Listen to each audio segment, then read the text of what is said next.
know how bad the economy is, all jokes aside,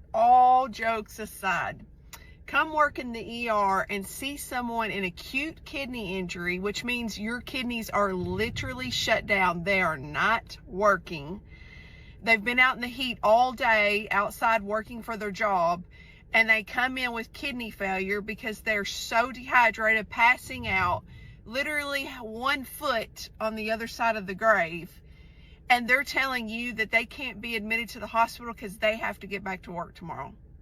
Have someone that works at a tree service chop off the tip of their finger, tell you to wrap it up, discharge you so they can get back to work tomorrow. This economy is crap.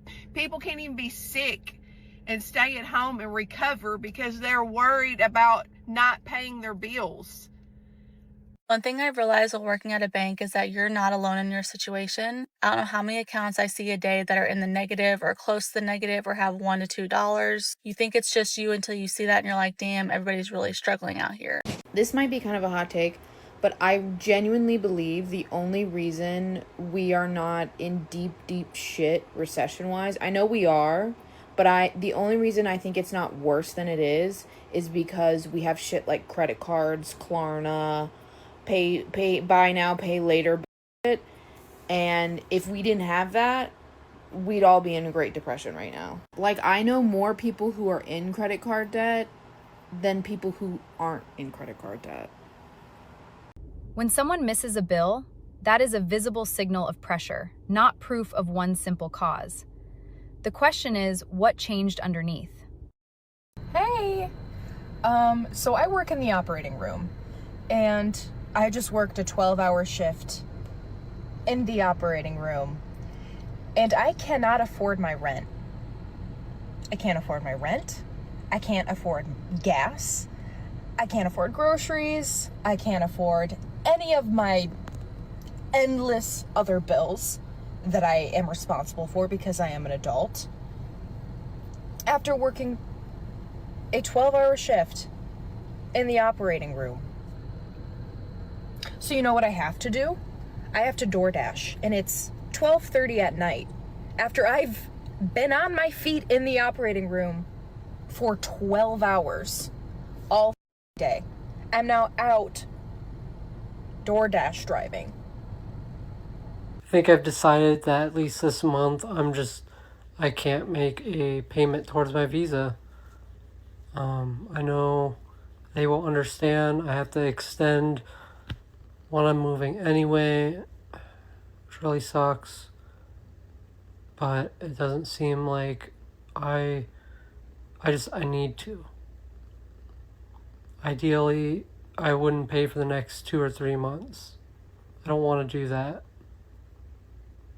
But I really want to pay off my credit card. And it's not ideal because next July I have to pay $3,000 again for a different credit card. So I don't know what to do. Unless I transfer that to another card, which I just can't do. A late payment can come from income timing, an essential cost jumping, debt, or an emergency. Calling it bad budgeting can hide the actual math. My paycheck was short $300. I can't pay my rent on time. My car insurance is past due. It's like over $300.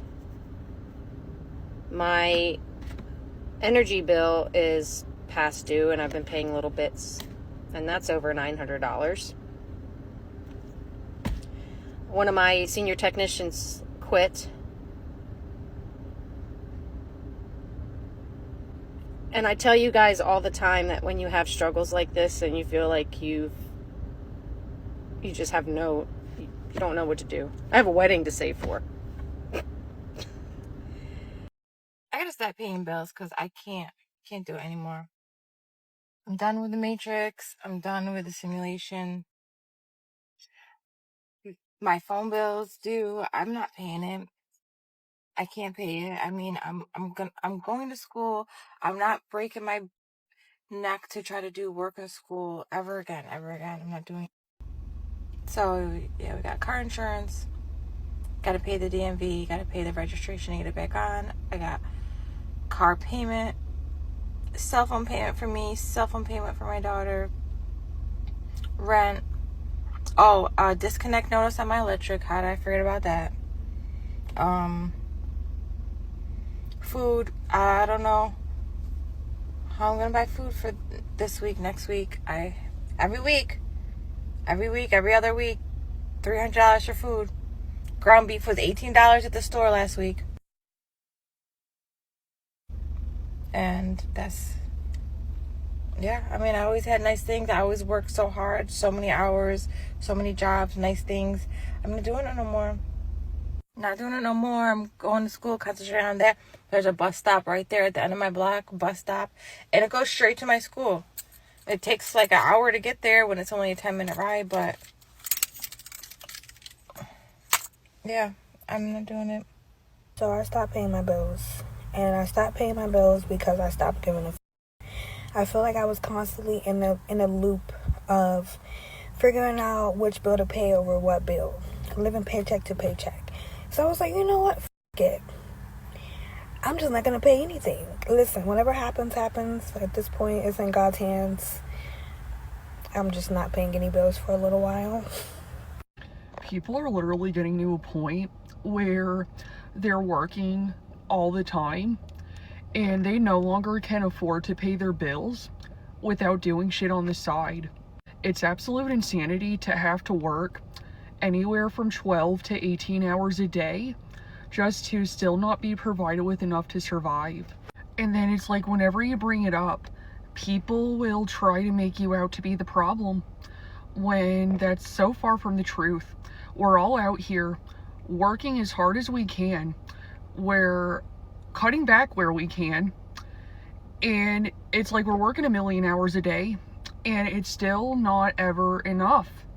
And something else that I hate about this society that we created is how you get provoked and provoked and provoked way beyond past your breaking point, and then as soon as people get a reaction out of you, as soon as you get angry, as soon as you have a crash out, people make you out to be the problem. People will tell you that you're toxic. People will tell you that you're crazy, lazy, any name that they could come up with. It's like, when are we going to stop blaming the working class? Because we're literally out here working ourselves to death, and it's almost like we encourage each other to work ourselves to death. This shit isn't normal, and I feel like we all need to collectively come to an agreement that something needs to change.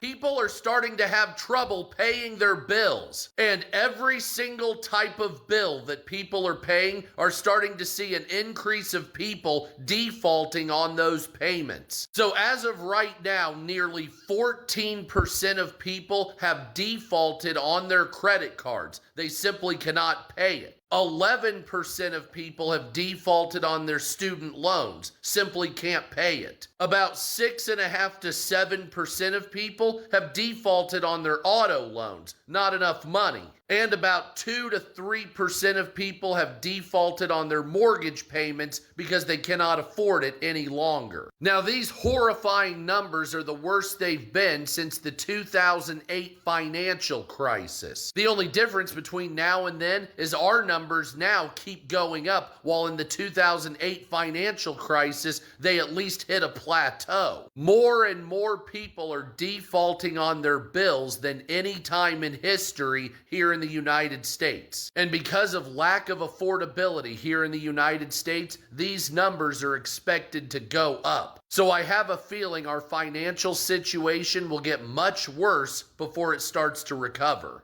When necessities rise faster than the room in a paycheck, one delayed payment can trigger fees, lost access, and fewer choices the next month. I've applied for over 300 jobs. Not a single callback, nothing. So what I decided to do on Monday is, this is now Tuesday, what I decided to do yesterday was make a fake resume and change my last name to Singh, different email address, different job qualifications, but all in the same line, same everything. And I've gotten 3 emails in 24 hours. Figure that out. What happened to the days of teens being able to find a part-time job in the summer? I have taken Jordan and Leah around like the radius of where we live. There's a whole bunch of places. There's Burlington, there's Marshall's, there's Hobby Lobby, there's the Dollar Tree, there's Domino's, there's Walmart, there's everything around us, right? Nobody wants to hire them. And I get it, they're teens, whatever, but how do you expect for a person to get experience at a job if nobody will hire them? I feel like it was not that hard in my day to get a job at all. Like, I had a job at 15. Heck, I think I had a job at 14. I think at Subway. I did. I threw a sandwich at somebody. It was as an adult, I was going to say that it wasn't warranted. It was warranted. He threw a sandwich at me first. I picked up the sandwich and I threw it back at him. But that's besides the point. The point is, how are young people getting jobs these days? Give us some tips. These guys need to work. They want a car. The economy is definitely affecting the middle class. I live in a middle class neighborhood, maybe like a little above middle class, not quite like upper middle class or anything, but like the houses are pretty big, but not fancy. Normally this time of year, there's all sorts of projects going on, like people getting decks, people getting landscaping, all sorts of things. And I have not seen any of that so far this spring into summer. And I'm seeing, as I walk around, a lot of deferred maintenance, where normally people really take care of their houses in tip-top shape. I'm just seeing, like little things like gutters and doors that need to be replaced. No one's grass is super green. No one's watering their grass. Just not the upkeep I normally see in our neighborhood. It's clearly something people can't afford right now. And it's really kind of affecting the look of the neighborhood. And I'm not saying I'm any better. We have a fence that really needs replacing, but it's not happening this year. It is not happening. So it's just an interesting thing that I've noticed, and I'm sure you guys are noticing it too. Everything costs so much. So not only do people have less money in their pockets, but projects are just not something people can afford right now. And I'm seeing it everywhere. So the company I work for had an emergency meeting on Monday. That meeting was to inform all of us employees that we will be closing the doors at our facilities after almost 80 years in business. No fault of the company's. We were just swallowed up by the corporate monster. But I decided in that moment that I would no longer be working for anybody. Been with the company for a while, 48 years old, young family, essentially having to start over again. My husband lost his job of 31 years 8 weeks ago. Stay with me, please. So anyways, my husband, 31 years, never written up at work, nothing. Again, he's been there forever, high up supervisor. They called him into the office one Monday and said, hey, here's your termination paperwork. We're just going to go a different route. I can only make assumptions at this point, and everybody around him, he got multiple calls from people he's worked with, everything, just shocked. They loved him there. Is that most likely they're just trying to pay someone less money. So the only assumption we can make, business sense, sure, do what you want. Personal sense, it's been a shock to us. Anyways, he obviously is struggling to find something that paid as much as it did because he had been there since he was 19 years old. Of course, you put equity into a business by working hard, you go up the ladder and make good money. So granted, finding something that's in the six figures again is a struggle. Is anybody else sick and tired of every day feeling like $300? I mean, you can't walk out your house and spend less than $100. I mean, gas alone is $75. But I just feel like there's a bill due every single day. You check your account, bill came out, bill came out, bill came out, bill came out. I mean, you can't enjoy the money that you make because you got to pay these bills. And here are the people, well, you should budget better and you should do this and get rid of this and get more. I'm just not supposed to have a cell phone, not supposed to, live. I'm a family of four. I got four mouths I got to feed. So you're telling me not buy groceries, get rid of your cell phones. Go down how are you going to do one car? That's 2 car payments you got to have. right? Like, you just, and I make pretty good money. You know, a lot of people think police don't make good money. Depends on where you're at. But I make pretty good money. But it's still, every day seems like $300. It just seems like you walk out your door, well, there goes $300, not to mention there's a bill due. Like I said, it's just wild to me. I know everybody else is tired with it. I know everybody else is struggling. It just sucks. It's just literally, I feel like, I guess the biggest problem I have is like you just can't enjoy what some money that you do make, right? Because you have to pay all these bills. Like, I don't, good for those people that can go on 3 or 4 vacations a year. That can't be me. I mean, it just can't, I can barely go on 1 vacation a year, let alone 3 or 4 or 5 like some of these people do. I don't get it. I really don't get it. It's just a struggle. I know everybody's struggling, but it's just, to me, I just feel like every day is $300. You might as well just put $300 out the window every single day, because that's life. It's insane. I think a major recession indicator is the fact that soap, laundry detergent, and deodorant are now being stolen. Those are high theft items. They now have to put them under lock and key at so many stores. And when a store invests money into putting in the infrastructure to lock in an item, that means it's highly being taken, and they're really working to reduce that level of theft on their inventory. Meaning, very simply, that people can't afford to clean themselves anymore. And just think about this. 20 years ago, when the minimum wage was $7.25, I could get a 2-pack or 3-pack of Irish Spring for $1. I could get Speed Stick deodorant for $1. And Irish Spring is bar soap in case you buy something different.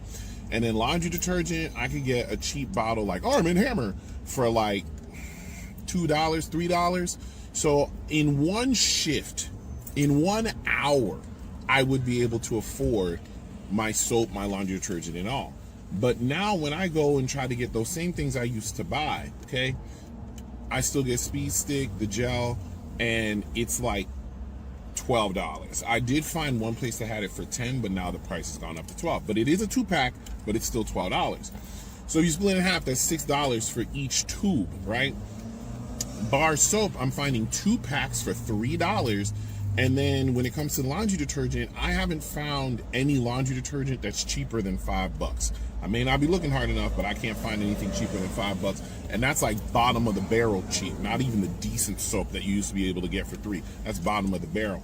So in actuality, I'm walking around now spending like $20 to $30 just to buy those basic needs, which means the average person who's on minimum wage would have to work 3 to 4 hours just to be able to clean themselves on a weekly or bi-weekly basis.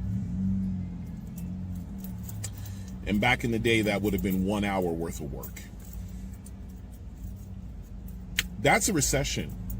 That's a problem. People are stealing because they can't afford the basic needs. We're not in a good place, folks. And right now, the administration has done nothing to bring down the inflation. We're having big old parties on the White House lawn, dirt bikes flipping, UFC fights and stuff, but no policies have been put in place to bring down the prices or bring up minimum wage. Nothing has been done, which means as prices continue to go up, theft is going to go up, or people are just going to have to do without. But that's a major recession indicator for me. People can't even afford soap, deodorant, and laundry detergent. Y'all have a good day. Miami's a shithole right now. It's a shithole. And if you're a local, you know exactly what I'm talking about. Even if you want to pretend that Miami's great and, oh, it's the best city, because I know a lot of you locals like to pretend that. But you see it. You see it when you're driving. You drive by houses, small little houses that have 5, 6, 7, 8 cars parked outside, because that's how many people are living there. Maybe even more, because some of them don't have cars. More people are living there than the number of cars that you see. You know that the shit is getting really stinky here. I have a colleague who's in her 50s. She works full-time, 6 days a week. Her rent went up 30% in 1 year. She could not absorb that cost, so she had to move. And now, and she found like a little efficiency. If you don't know what that is, it's basically like a converted tool shed that she's living in a converted tool shed in the back of someone's property for super cheap. It's like a little tiny studio, tiny, like a bed and some shelves. That's what she's got now. A woman in her 50s who works 6 days a week full time and has done so for decades. But she can't afford to fucking live, and now she found out she has cancer. And we work in an industry where there's no PTO. There's no PTO. Yeah, there's no PTO. There's no politician saying that we should have PTO. There's no politician in hell saying that they shouldn't raise the rents 25, 30, 35% in 1 year. And that happened to me too. That happened to me too. My rent went up in 1 year 25%, and there's no way that I could absorb that cost. So I had to move from the apartments that I was living in close to the coast to move in with family so that I could just survive. And at that time, I was working 7 days a week, making well into the 6 figures. This was almost 3 years ago. I was making well into the 6 figures, and I had to move back in with family. That's the situation that we're living in right now. The only way that people can survive in Miami is either they have a ton of money, or if they're actually like working for a living, then they have to shack up with multiple roommates, not just one, multiple roommates. Or they have to shack in with family. And the ones that don't have that fall off the grid, i.e. they become homeless, or they have to just leave the state and go find somewhere where they can live. If they're lucky. If they're lucky. And so now when I see people like making these videos, all these creators that are like, oh, Miami, it's paradise. Look at me, look at me, look at me in my bag and my coffee or my shoes. Look at my car, bro. Look at my new car, bro. Yeah, all of those videos, keep making them. Keep making them, please. We want to know everything about your life, down to like what time you go to that coffee shop, where you park your car, right? So that we can figure out how much money you make, because when the shit hits the fan, you know, Miami was an interesting place in the 1980s, and I feel like it's gonna head back there real quick. Real quick. I mean, we're already like 1 foot in the 1980s. And if you don't know what the Miami was like in the 1980s, go look it up. Watch Cocaine Cowboys. Yeah, just crime, drugs, fun, great times. So what evidence would show a household problem becoming a national warning? Watch the stories, check the numbers, and tell me what you are seeing. Like and subscribe for the next report.